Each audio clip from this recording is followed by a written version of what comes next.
How we fail at reading strangers. When we encounter someone new, our instinct is to believe what they say. This tendency is not a character flaw. It's how human communication evolved. Psychologists call it the default to truth.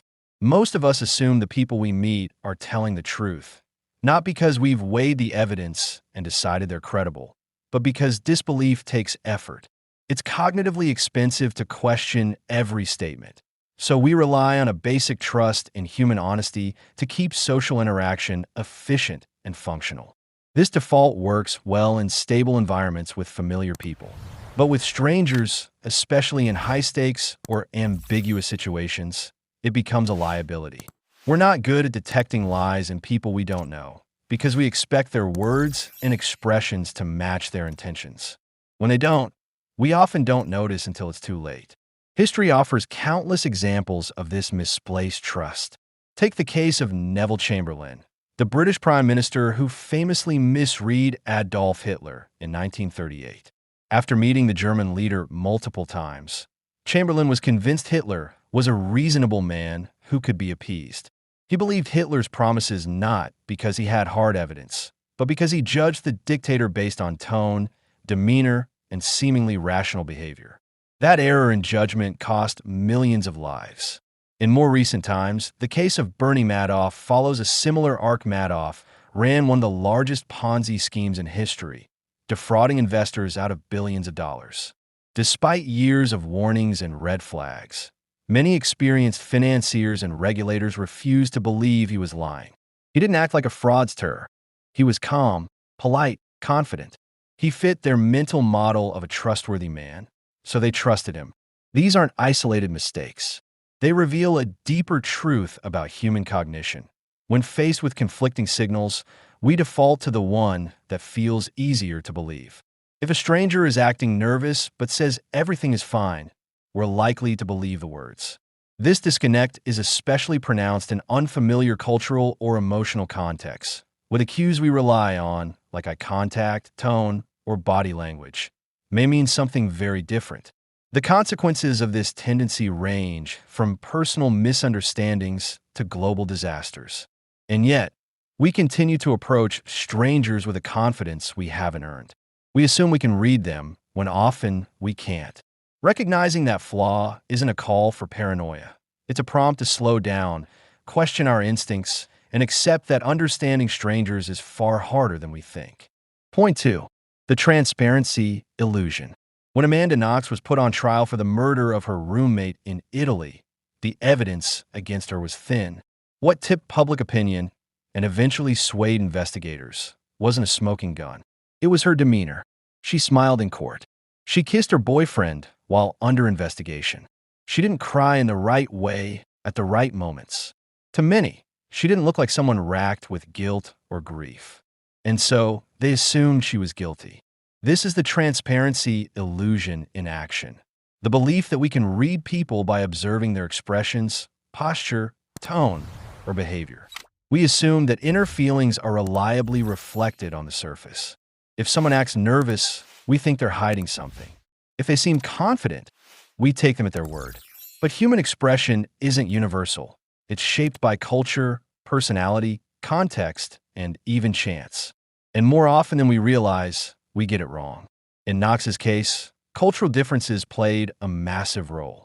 Her American tendency toward openness, her belief in staying positive even during crisis, and her unfamiliarity with the expectations of an Italian court all combined to make her seem off. But her behavior was not proof of guilt. It was simply misunderstood. In fact, it distracted from the lack of concrete evidence. The court wasn't just trying her for murder. They were trying her for not acting like the victim's grieving roommate. The transparency illusion doesn't only misfire in courtrooms. Job interviews, police interrogations, even casual conversations can be skewed by this bias. We're quick to assume that people who avoid eye contact are lying, or that someone's cheerful tone means they're coping well. But these signals don't map cleanly to truth. Studies have shown that people are terrible at detecting lies, even when given time and motivation. Seasoned professionals, judges, cops, customs officers fare no better than the average person. And often, they fare worse because they're overly confident in their ability to read people. This illusion becomes dangerous when it's institutionalized, when decisions about freedom, credibility, or safety are based on nothing more than a gut feeling about someone's behavior. It's not that facial expressions are meaningless, but they are far less reliable than we want them to be. Misreading someone doesn't just result in awkward moments, it can ruin lives. Understanding this flaw forces us to be more cautious in how we interpret others. Instead of trusting our instincts, we have to ask, what if the way someone looks or sounds has nothing to do with what's actually going on inside? The answer may not be comfortable, but it's far closer to the truth. Point 3. Default to truth and its consequences. In 2001, a financial analyst named Harry Markopolos stood in front of the U.S. Securities and Exchange Commission and presented detailed evidence that Bernie Madoff was running a massive fraud. The math didn't add up. The returns were impossibly consistent. The red flags were clear. And yet, for nearly a decade, no one acted. Madoff's reputation, charm, and credibility shielded him from scrutiny. People defaulted to believing him because, as truth default theory explains, that's what we're wired to do. Truth default theory, coined by psychologist Tim Levine, suggests that humans are predisposed to believe others unless we're given a clear and undeniable reason not to. This isn't a moral failing. It's an evolutionary shortcut. Most communication relies on cooperation and trust. If we were suspicious of everyone we interacted with, society would grind to a halt. But that same instinct makes us vulnerable, especially when dealing with strangers who exploit our expectations. The case of Jerry Sandusky, a former assistant football coach at Penn State, offers another painful illustration. For years, Sandusky abused young boys, often in plain sight. There were multiple warnings, concerns raised by other staff members, strange behaviors, even direct reports of abuse. But those in power hesitated. They couldn't reconcile the idea of the friendly, respected coach with the crimes he was accused of. And so, again, they defaulted to belief. What these cases reveal is that people don't ignore warning signs because they're indifferent or complicit. They do so because disbelief requires a mental shift that's hard to make. It demands that we go against the grain of social norms and personal comfort. Even when someone suspects deception, acting on that suspicion carries social and emotional costs. Accusing someone, breaking trust, or admitting that one's judgment has failed. Truth default becomes particularly dangerous in institutional settings. Regulators, administrators, and leaders aren't just individuals. They're part of systems that often value harmony and stability over confrontation. When everyone assumes someone else is handling it, or that the problem isn't as bad as it seems, accountability slips through the cracks.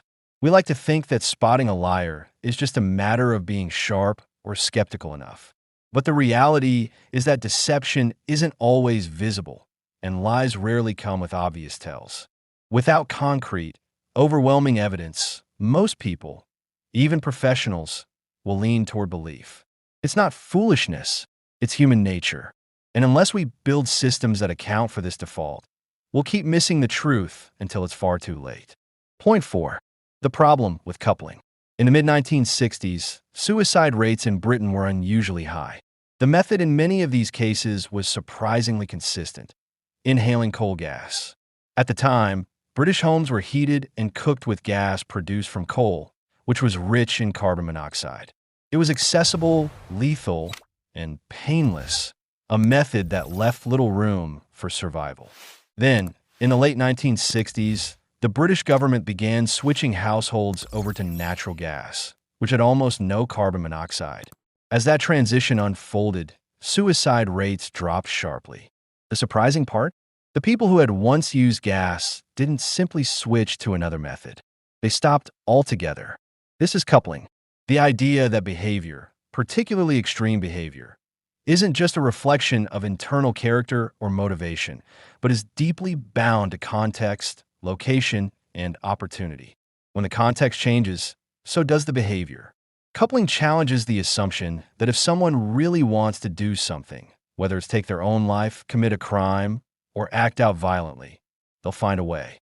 The data tells a different story. People often act impulsively, and the availability or absence of a particular method can be the deciding factor. When a preferred means disappears or becomes harder to access, the action itself may not happen at all. This pattern shows up in other areas too. In the United States, crime rates in certain neighborhoods don't just reflect who lives there, they reflect the conditions those neighborhoods create. Crime clusters around specific corners, buildings, or blocks. When urban planners close a street, change lighting, or repurpose a neglected space, the crime doesn't just move somewhere else. In many cases, it drops significantly. The same principle helps explain how some police tactics can fail when removed from context.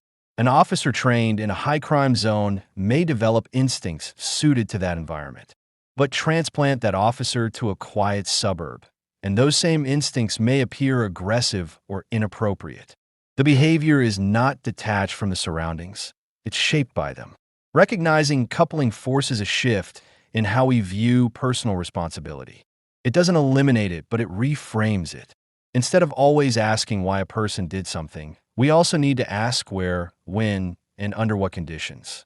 Systems that ignore context, courts, schools, police departments, risk blaming individuals for behaviors that are as much about environment as they are about choice. When we understand coupling, prevention becomes possible. We can build safer communities, redesign dangerous systems, and intervene before tragedy occurs, not by changing people, but by changing the worlds they move through. Point 5. Policing and the cost of misunderstanding. On July 10th, 2015, Sandra Bland was pulled over in Prairie View, Texas, for failing to signal a lane change. What should have been a routine traffic stop turned confrontational within minutes. The officer, Brian Encinia, asked Bland to put out her cigarette. She refused. He ordered her out of the car. She questioned his authority. What followed was an escalation that ended in her violent arrest and, 3 days later, her death in a jail cell. The Sandra Bland case is a painful illustration of what happens when the assumptions we bring into encounters with strangers go unexamined. Encinia interpreted Bland's irritation and resistance not as the frustration of a woman pulled over unnecessarily, but as a threat. His training, combined with a flawed understanding of human behavior, turned a moment of minor noncompliance into a crisis. One of the key issues at play was misreading intent. Bland was upset, yes. She was defensive, yes. But she was not dangerous. Yet Encinia escalated the interaction because he interpreted her emotional state as defiance. And defiance, in the logic of aggressive policing, requires dominance in response. He saw a stranger and projected onto her a pattern of risk that didn't exist. The problem is systemic. Many policing strategies, especially those rooted in so-called proactive stops, are built on a model of suspicion. Officers are trained to interpret subtle cues, tone of voice, body language, level of eye contact, as indicators of deception or threat. But as we've seen in earlier sections, these cues are not reliable. They vary wildly between individuals, cultures, and contexts. When those signs are misread, especially during tense or unfamiliar encounters, the result can be catastrophic. The issue is compounded by coupling, sending officers into environments where routine policing becomes unnecessarily high stakes. Encinia had been assigned to patrol Prairie View aggressively because it was considered a problem area. But coupling that expectation with vague behavioral signals creates a dangerous mix. Officers enter these spaces primed to find danger, and even ordinary behavior can be interpreted as provocation. Sandra Bland should have received a warning, maybe a citation. Instead, she became a symbol of how quickly trust can break down between strangers when miscommunication and bad training collide. Her story isn't just about one officer or one woman. It's about a system that equips people with the authority to make snap judgments about strangers, without equipping them with the tools to understand what they're actually seeing. Understanding what happened on that roadside doesn't begin with blame. It begins with a hard look at the assumptions built into the way we police, and a willingness to change how we approach the strangers we're sworn to protect. Point 6. Spies, diplomats, and deception. In the late 1990s, Ana Montes was a rising star at the Defense Intelligence Agency. Fluent in Spanish, highly intelligent, and committed to her work, she was entrusted with shaping U.S. policy on Latin America, particularly Cuba. She briefed top officials, influenced decisions, and had access to some of the most sensitive intelligence in the U.S. government. What no one realized, until her arrest in 2001, was that she had been spying for Cuba for nearly 2 decades. Montes wasn't discovered because someone noticed suspicious behavior. She wasn't caught through surveillance footage or a dramatic sting. She was turned in by someone with a hunch, someone who couldn't shake the sense that something didn't add up. Her case stunned the intelligence community. If someone so close, so capable, and so seemingly loyal could be a double agent, who else might be? Montes is not an outlier. The Cold War and its aftermath are filled with stories of spies who embedded themselves deep within the very institutions meant to detect them. The Cuban intelligence services, in particular, proved adept at recruiting and protecting double agents. In many cases, these individuals operated for years, sometimes decades, without suspicion. They didn't succeed by hiding in shadows. They succeeded by being ordinary, by seeming trustworthy. This is the danger of our heuristics, our mental shortcuts for deciding who to trust. We tend to assume that people who speak clearly, act confidently, and perform competently are also honest. And when those expectations are met, we rarely dig deeper. This is true even among professionals trained in deception detection. Intelligence agencies, despite their sophistication, are made up of human beings. And human beings struggle to override their default assumptions, especially in high-trust environments. Psychologically, the deception of spies reveals the limits of what we think of as gut instinct. Montes didn't fit the mold of a traitor. She didn't act erratically or flash red flags. She was measured, polite, and methodical. Her betrayal worked because it never disrupted the surface.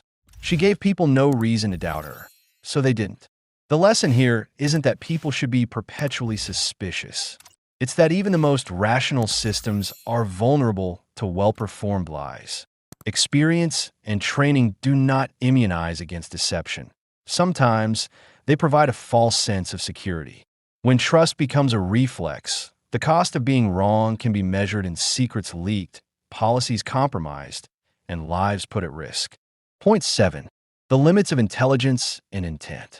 In 1938, British Prime Minister Neville Chamberlain returned from a meeting with Adolf Hitler, waving a piece of paper and declaring peace for our time. Chamberlain believed Hitler's reassurances that he had no further territorial ambitions. In hindsight, the declaration seems naive, even delusional. But at the time, it reflected a deeper misunderstanding, not just of Hitler, but of how people assess intention. We like to believe that human behavior is a window into the soul, that if we observe someone closely enough, their motives will become clear. But behavior is shaped by layers of influence: upbringing, emotion, pressure, fear, and even randomness. People often don't act with fully formed intentions. They drift, respond, react. Their choices are shaped by the moment, not a master plan. Interpreting those choices as though they stem from coherent intent often leads us astray. This is the essence of the fundamental attribution error, a concept in social psychology that describes our tendency to explain someone else's behavior by attributing it to their character, while ignoring the situational forces at play. If someone is rude, we assume they're arrogant, not that they're sleep-deprived or overwhelmed. If someone seems calm, we assume they're trustworthy, not that they've simply learned how to manage appearances. When it comes to strangers, this bias becomes even more pronounced. Without context, without shared experience, we rush to judgment. We assume clarity where there is ambiguity. The problem isn't just that we make these assumptions, it's that we rarely pause to question them. One consequence of this pattern is that we expect people's actions to match our expectations of what a good or bad person would do. But human behavior is rarely that tidy. A grieving mother might laugh in a moment of shock. A guilty man might cry not from remorse, but from fear. We search for consistency between the inner and outer world, but that harmony is often an illusion. Understanding strangers, then, is not about sharpening our instincts.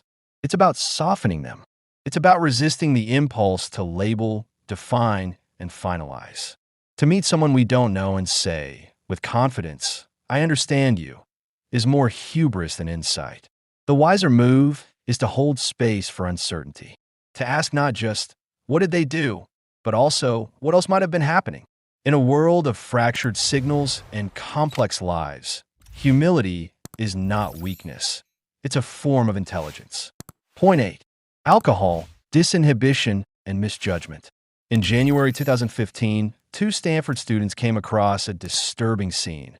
A man, Brock Turner, on top of an unconscious woman behind a dumpster. That moment would become the center of a national conversation about sexual assault, consent, and the role of alcohol. But beneath the headlines was a more subtle question. What happens when two strangers interact under the influence of something that profoundly alters perception? Alcohol doesn't just lower inhibitions. It narrows focus.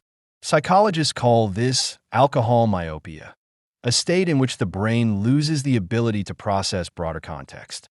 The drinker becomes locked into the immediate, the obvious, the present moment, while everything else fades into the background. Judgment, foresight, nuance all diminish. It's not that people become entirely different while drunk. It's that they lose access to the parts of themselves that would normally mediate behavior. In the case of Brock Turner, both he and the victim were heavily intoxicated. From a distance, the legal and moral stakes are clear. An unconscious person cannot consent. But within the event itself, blurred by alcohol, shaped by ambiguity, Turner may have interpreted signals not through predation, but through disinhibition and myopia. That doesn't excuse his actions. It does, however, complicate the idea that such encounters are always acts of clear intent or malice. This is what makes alcohol-related interactions particularly treacherous between strangers. Alcohol impairs not only the ability to give or receive consent, it distorts the ability to read the situation at all. What looks like reciprocation may be passivity. What feels like connection may be misinterpretation. These aren't just legal problems, they're human ones. Two people, neither of whom fully understands the other, lose the ability to navigate the invisible cues that guide social behavior. The tragedy is compounded by how society often processes these events. We expect individuals to behave as though they're fully rational, even when drunk. We assume intent where there may only have been confusion. In courtrooms and public discourse, there's little space for acknowledging how dramatically alcohol alters the mind. The dominant narrative is often binary: guilt or innocence, predator or victim, yes or no. But the reality of these encounters lies in the murky space that alcohol creates. This doesn't mean we dismiss responsibility. It means we need to recognize the context that shapes behavior. In situations where people are impaired, the tools we usually rely on, intuition, empathy, reason, break down. If we want to reduce harm, we can't just focus on individuals. We have to address the environments where misunderstanding thrives. Point 9. Strangers, systems, and social risk. After the September 11th attacks, the question wasn't whether the U.S. had the intelligence to prevent them. It was why that intelligence hadn't connected. Agencies had pieces of the puzzle: known extremists entering the country, flight school training without interest in landing, financial transactions tied to terror networks. But those pieces were scattered across departments, buried in separate databases, and never pulled together. The failure wasn't a lack of warning signs. It was a systemic failure to translate fragmented signals into coherent understanding. This is the risk we run when strangers interact within institutions that aren't built for nuance. Bureaucracies and enforcement systems tend to operate by rule, not by relationship. They deal in categories, not complexity.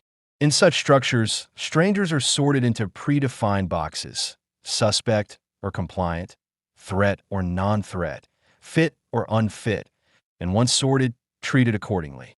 But those boxes often miss the subtleties that define individual behavior, especially under pressure or across cultural lines. The Sandra Bland case, for example, wasn't just about a misread interaction between two people. It was about a policing system that encouraged aggressive traffic stops, rewarded escalation, and trained officers to assume the worst. In Cinia, the officer didn't just act alone. He acted according to norms, policies, and incentives baked into the system. Holding him solely responsible misses the point. The structure he operated in was set up to fail. The same is true in cases of immigration enforcement, airport security screenings, or social services evaluations. These systems often rely on quick judgments, snap assessments made with limited context and minimal time. But when the stakes are high and the people involved are strangers to one another, that model becomes dangerous. A single misinterpretation can lead to detention, deportation, or worse. And when systems fail to catch or correct those mistakes, the harm compounds. Blaming individuals is easy. It offers closure and someone to hold accountable. But it rarely leads to meaningful change.